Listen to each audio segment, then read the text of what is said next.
So everybody, welcome back to Screen Market Entertainment. We're two angry brothers going over an awesome show that we're not angry about because this show is so damn good. Let the right one in. So if you've ever watched the movies, man, you get something in this show. This show does such a good job of taking those movies and expanding of the story, the lore, the characters, the what happened to the girl who gets bitten, turned to a vampire in this show. Her name is Ellie. But so we have two other movies there's one like American one, and there's one like a European one. So they're basically the same, but little differences here and there. And this show, I think it's one of the best series that aired last year. I mean, it's up there with House of the Dragon and Endor. It's that good of a show, and it just completely flew under the radar, completely. Which movie did you like more, the UK version or the American? Probably the UK.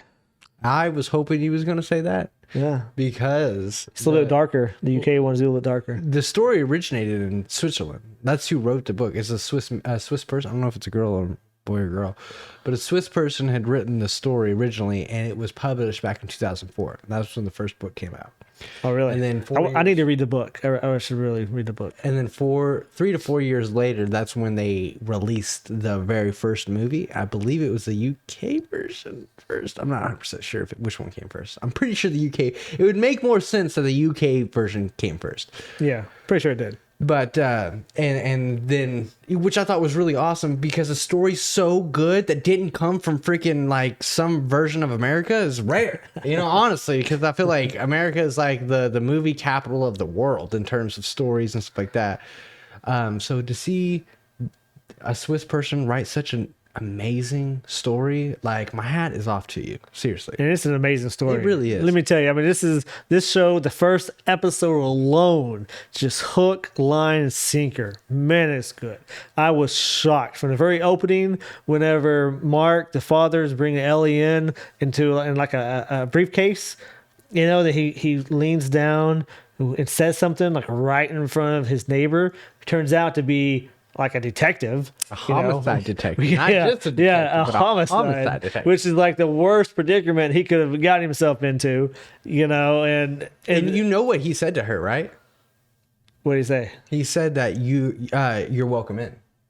Oh yeah, okay, you're right. You're right. I didn't even think about that. Yeah. I like how they incorporate the little things like that into the show. You have to invite her in order to come in the house. Well, it stays true to the actual vampire lore. Well, I don't know 100%. Like it doesn't say anything about garlic or crosses or anything like that. But it does. You know that she's not around crosses. Yeah, we don't see any around her, so we don't know. We don't know. And the whole he mentions saying that she's allergic to about everything, and I know that's a reference to her being, a vampire and only being able to drink blood, but I don't think she is. If it's gonna stay true to the point where she can't go out light, she's got to be invited in. I'm almost positive they're gonna stay true to the whole garlic lore and the cross lore. I don't know about the garlic, but I'll bet you the crosses. I guarantee you the garlic's gonna be there too, because it's like, why he doesn't bring any food inside that house. Yeah, you're right. They don't eat in there at all. And what's ironic is he's a chef. Exactly. So he gets his, I guess, old job back because he was starting a business with his brother, a restaurant, and he was a chef. And Chef Boyardee. Chef Boyardee. And that's his cover, really, is while he's getting his daughter food, is him working as a chef. And what I thought was really, which I didn't think they were going to go into it, but his brother knows about Ellie as well. I'm sorry, not Ellie. We've been doing Last of Us. I'd say brother. I'd say the Godfather. Yeah, the Godfather. But the fact that he knows about her, it really shocked me. Yeah, I agree. Well, it's because they're so close, and they were super close during the time that Ellie turned. Well, what I was really interested on is this is like later in the season, whenever we first see her turn, he's the one who says, "Hey, when they first bring her home, she starts bleeding everywhere, which was He's like, messed you're up. welcome in. Yeah, he's the first one to say you're welcome in. He's the first one to notice the light was burning her.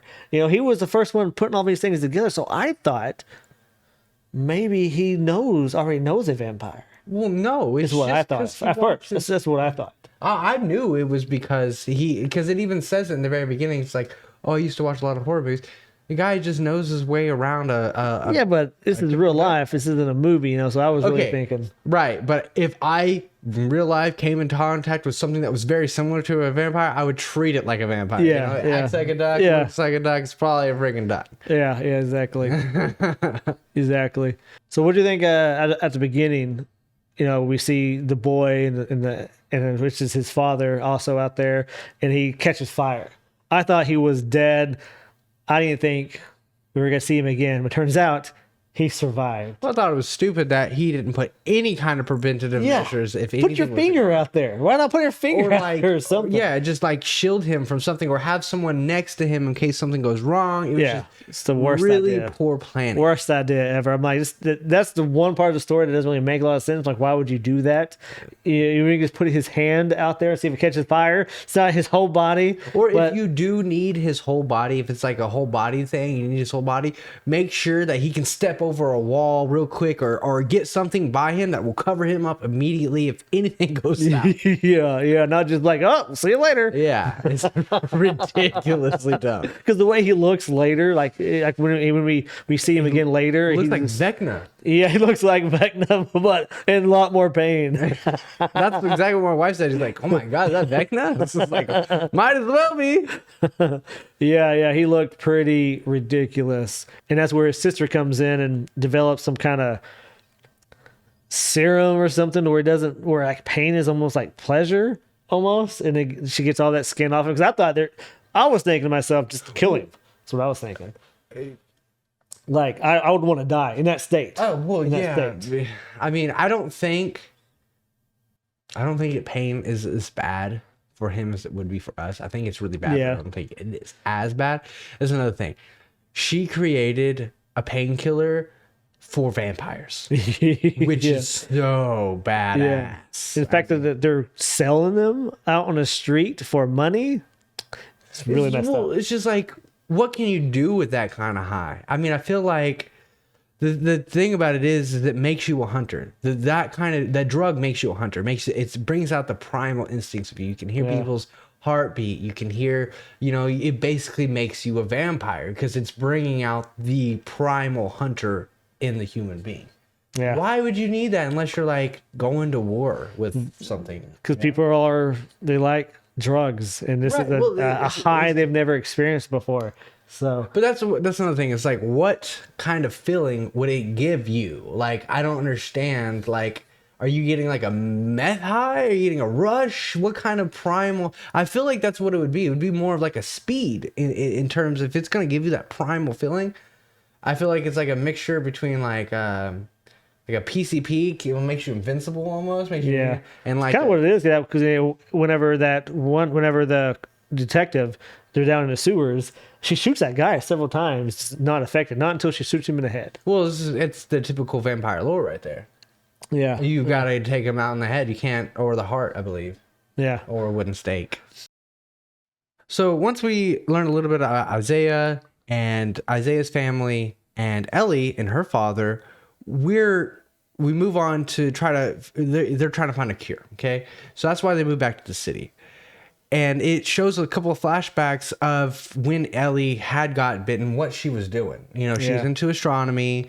And that's when we get to Peter as well, because that's when Peter and her meet together. So Peter is the other vampire that you've seen in the very beginning, right?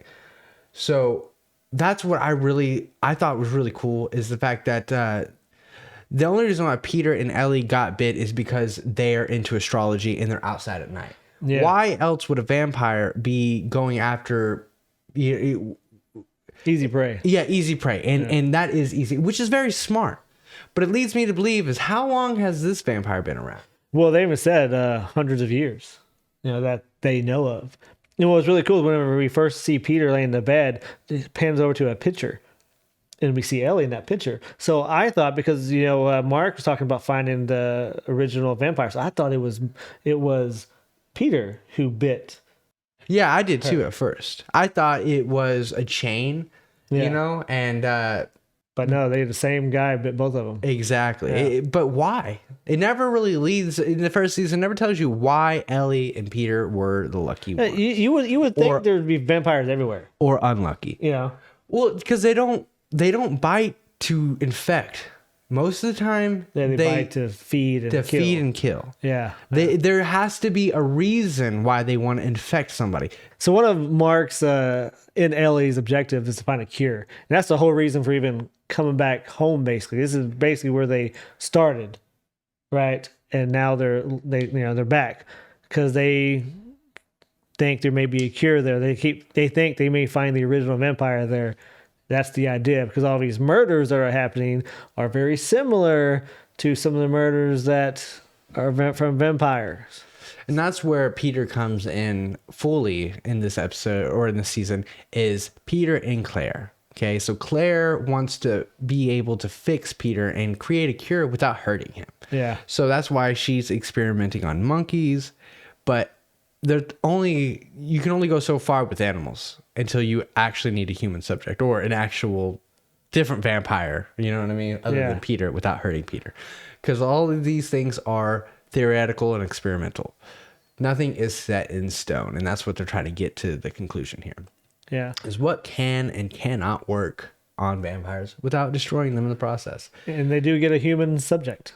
They get a new human subject named Chris, and Peter and Chris develop a connection. He feels really bad for Chris because Peter, that's the humanity side of Peter still intact. And that's the difference between Claire and Peter throughout this whole series. Is Claire is legitimate. She has the brain of a scientist. And Yeah. Peter doesn't. Yeah. And she's going into these things for results. And that's exactly the same kind of mindset I feel like as an actual scientist would have. But what she does to Chris is what makes Peter feel the way he does. Because we see Chris slowly. He has a hard time speaking. He stutters a lot because she is messing with his brain, like literally. It's rough. Yeah, it was rough. It's really rough. So throughout the season, you really see a connection between Naomi and Mark, and to see them get so close, and towards the end of this season, we can see how it affects them living such different lives. And I think it's really sad. It's really sad to see how much they care for each other and how much trauma that they've seen over the years. And then they find someone that they connect with each other, but because of the situation, it's very complicated, and it's very they've got to treat each other like strangers almost. It's very weird. It is weird. And I love the relationship between the two. I really do. I love their characters. I love them being together. And throughout the show, as they get closer, and then they get they Start pulling away. yeah, they during the show, as they get closer, they also start pulling away towards the end, and it made me really sad until we got to our last episode, and That last episode was like a shotgun to the chest. oh god, yes, it was. I cannot wait for the next season. I just want it to be here so bad. Yeah. So I hope they have another season. The show to be this good and go under the radar, if they don't understand. have another season, I am going to flip out. We will I'm riot. So mad. We yes. will riot at your house. So we wanted to give you a little insight about the season without giving you guys spoilers, because it's such a good show that we want you guys to actually watch it. So that's why we're giving you some interesting details to pull you guys in, but we're going to leave it up to you to actually watch it and let us know what you guys think as well. So that's our inside look on Let the Right One In. We really enjoyed this show back here at the Screamworks Entertainment. Let us know what you guys think. If you want to check it out, you can find it on Showtime, which is on Paramount as well. But appreciate you watching. See you next time. See you next time. Bye.